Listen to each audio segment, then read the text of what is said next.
Good morning guys. So magdadry tayo ngayon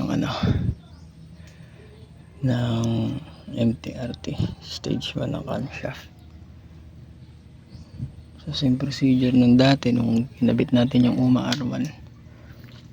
Alisin niya side fairings, drain coolant, alis tong water pump, tanggal top cover. So tanggalin nyo din yung clutch para hindi nakaharang. So ayun, bali drain ko na lang coolant nito. Pag na drain dito, tanggalin na natin tong water pump sa top cover, although maluwag na yan. Okay, alisin muna natin.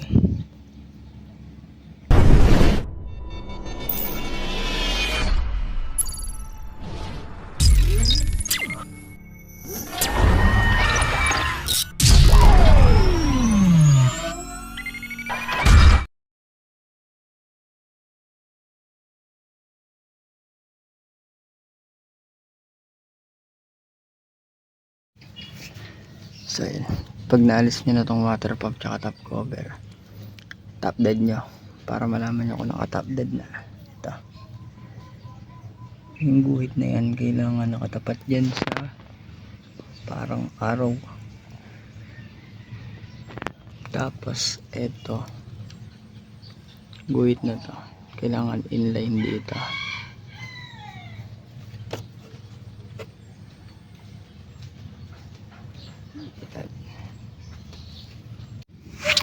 Yun, nakairam tayong power tools sa tropa. So tatanggalin nyo lang to.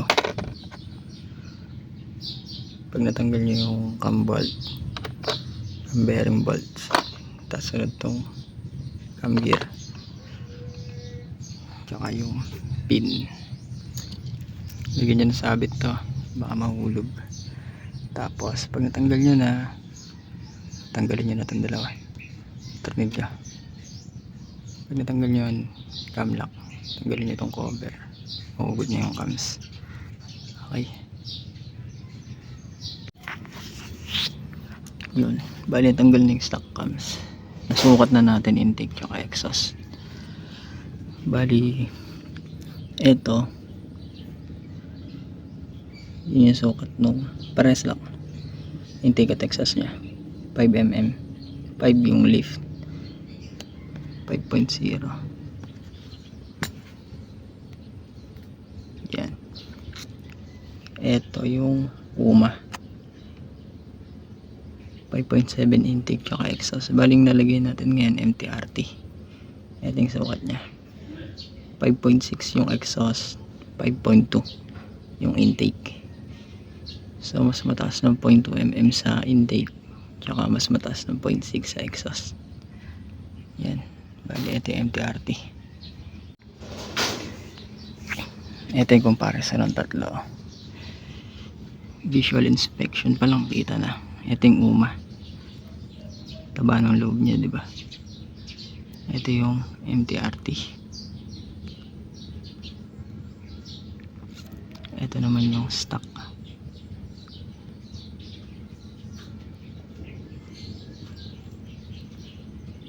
Intake yan, intake. Sa exhaust hindi masyadong kita eh. Yan yung loob nya. Ito yung stock, hindi masyadong kita pero yan yung sukat. 5.7 intake exhaust, 5.2 intake, 5.6 exhaust. Ito 5.0 both intake tsaka exhaust.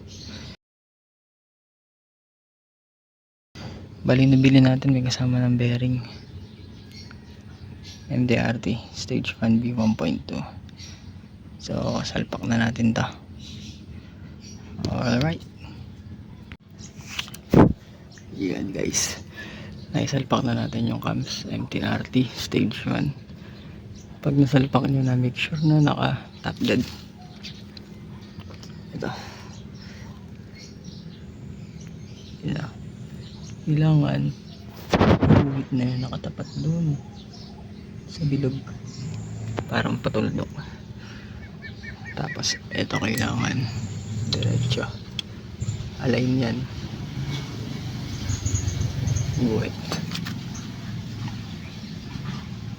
yan, align yan dito, okay, guhit. Okay, pag naka manual tensioner ka may tendency na mag-adjust yan.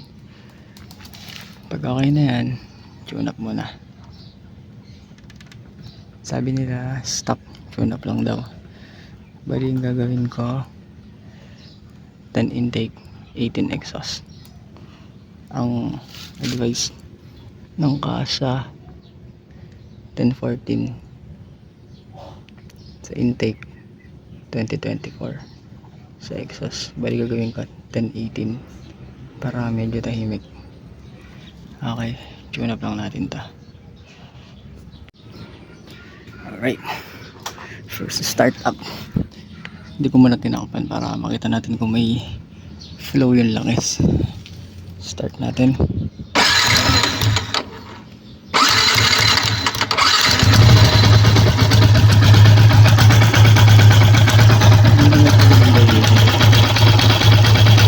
Baba lang yung idle, i-adjust na lang natin mamaya.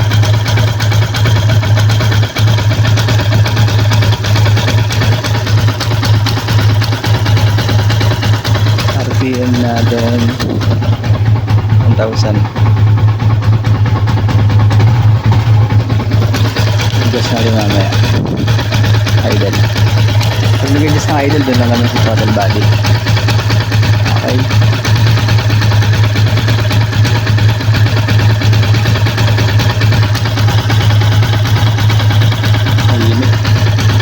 Ang tune up natin dyan 10-18, 0.10 sa intake, 0.18 sa exhaust. Okay naman yung flow ng langis.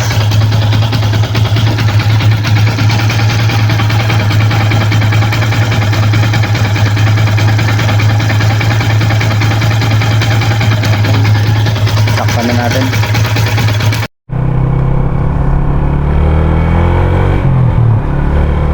Yan, first impression sa MT-RT na cams stage 1.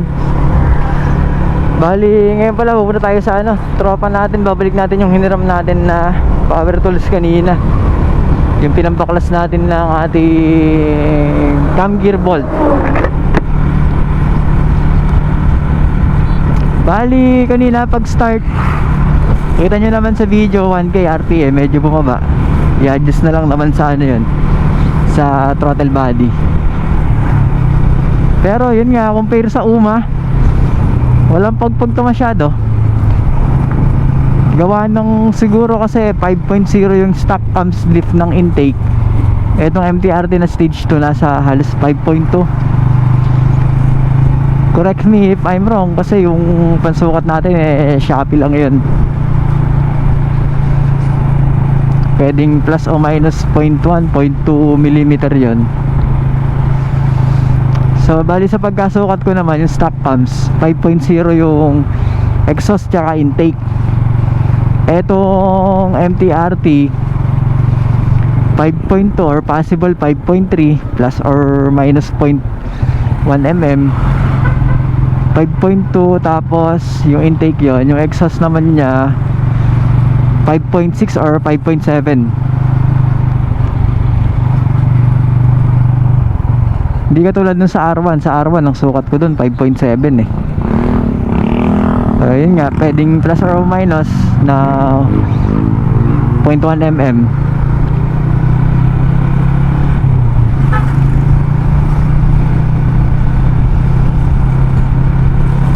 Pero sa akin goods.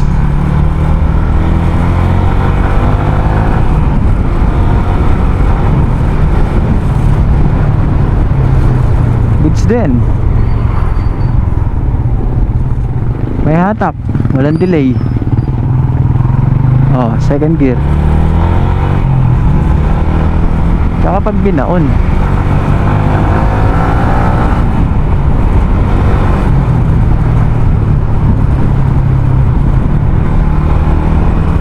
yung pumapag ganitong RPM yan, babawon mo. Hindi atak. Eto meron eh, oh.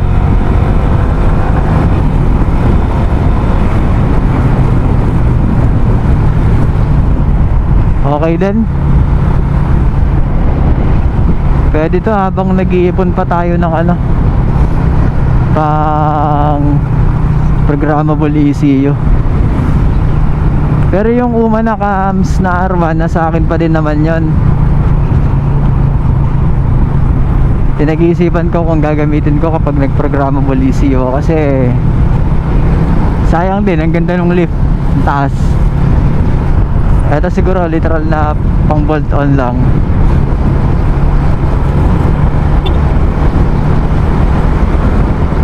Sa power, hindi ko sure kung there's too much difference dun sa stock.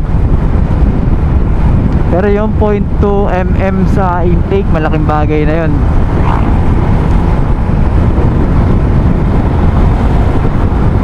Hindi ko alam sa dulo kung all goods. Pero sigurado naman may dagdag to, diba? Laking bagay din ng 0.2 mm.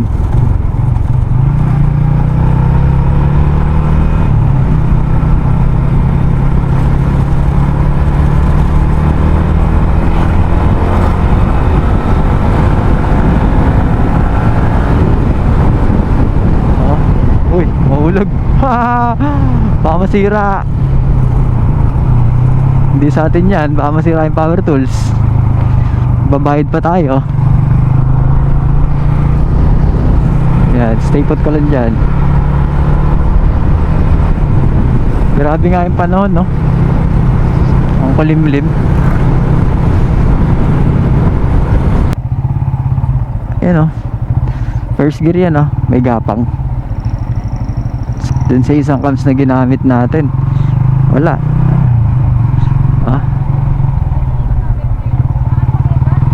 Second gear, oh.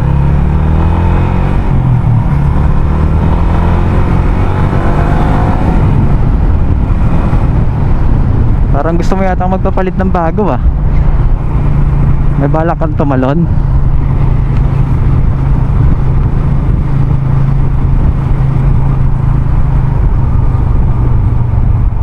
Oh, sa kabila ka naman ngayon. Ha? Oh, second gear. Rolling, gapang. Meron. Goods. Goods to, goods. Sa akin approve. Ito na muna gagamitin kong cams. Hindi tayo babalik sa stock. Obserbahan natin. Sana walang maging ibang issue, no? Sana walang masira na ibang components ng makina. Pero siguro naman wala.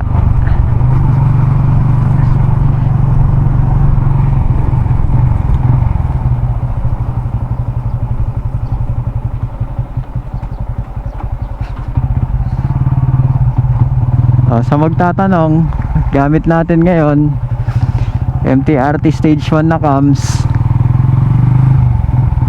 Tapos naka MBR1 ECU tayo. Naka mode 2 lang.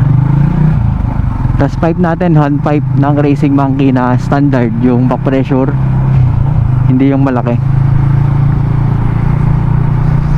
Yun lang. Stock valve spring, literal na bolt on.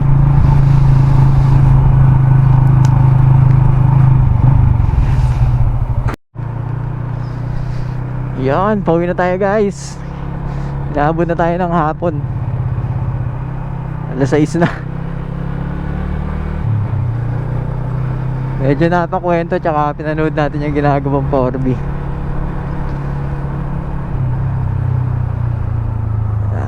Uwi na tayo at gutom na. So far natutuwa ako sa cams na MTRT.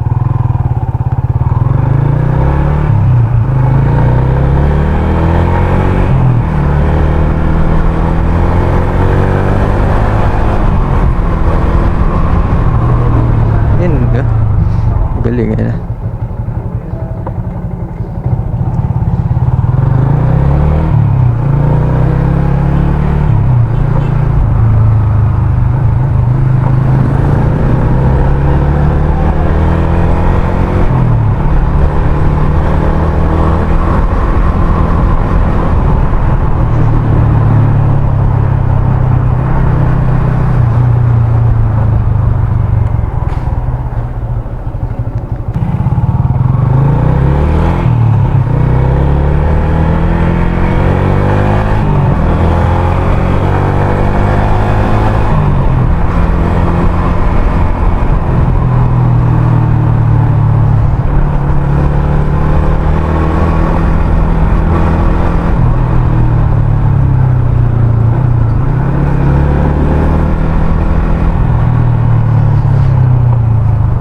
All goods, all goods.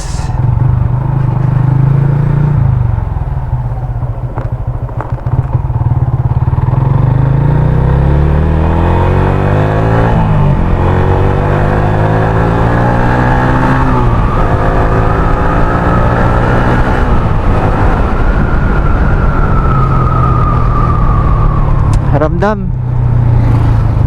Ramdam din sa dulo.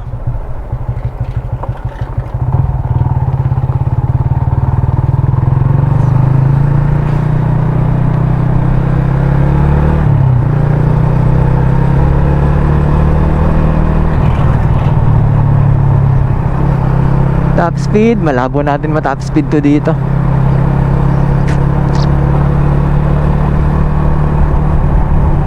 Walang masyadong ano dito, walang daan na medyo mahaba tsaka malinis. Siguro pag nakauwi na lang ulit ng Pangasinan, doon lang ulit masusubukan to.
Daan muna natin yung tornilyo na pinabili ng ating tropa.